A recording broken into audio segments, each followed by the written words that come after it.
So, as we start chapter 10, Thomas Jefferson is the president, and the Federalist Party is gone. Their leader, Alexander Hamilton, is dead, and we're kind of trying to figure out what we're doing and what's going on with our country. So, Thomas Jefferson, he was a hands off government person. He thought the less federal government, the better. And he said that he had an approach that he wanted to use, and it came from a French word or French phrase. It's laissez faire, not lazy as in you don't want to work. Laissez, and what that means is it's French for leave alone or keep your hands off. And this was his approach that he had to economics. The government should stay out of it. And his rival Alexander Hamilton was all for big government influence in our money. And Jefferson was just the opposite. He did not want any government influence in money. And it just kind of changed the way that our economic system worked. We had a famous court case during this time. It's called Madison versus Marbury, and it was 1803.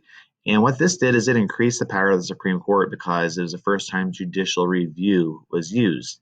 And this means the Supreme Court can rule what Congress did was unconstitutional. So we talked about checks and balances.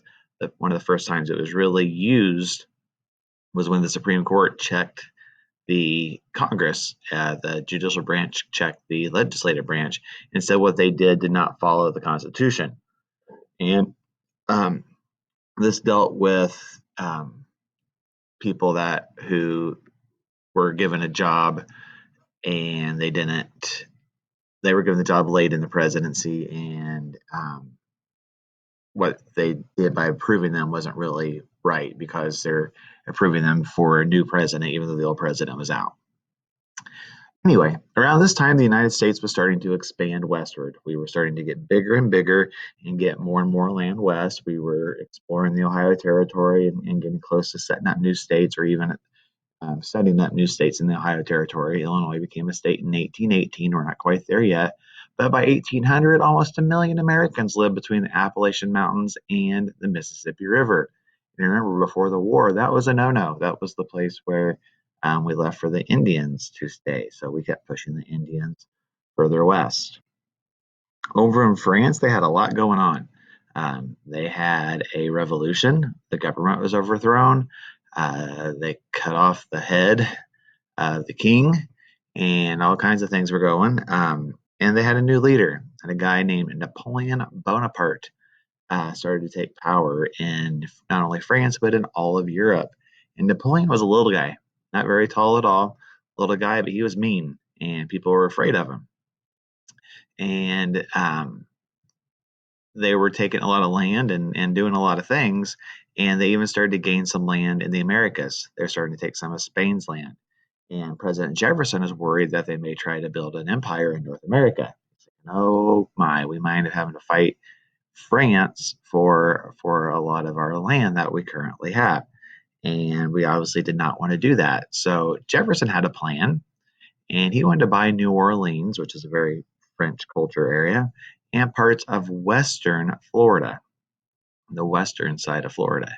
And when he did this, he approached Napoleon, and they came up with an agreement. And instead of buying just New Orleans and parts of western Florida, they bought the entire Louisiana territory. And this was known as the Louisiana Purchase. Let me show you. They were wanting to buy this area here and this area here. Instead, they ended up buying all of this. And it doubled the size of the United States as far as land. We went from all of this to having all of this as our land. And we only paid, and I mean, it's a lot back then, but it's not a lot, $15 million for that land, which turned out to be close to like 3 cents an acre.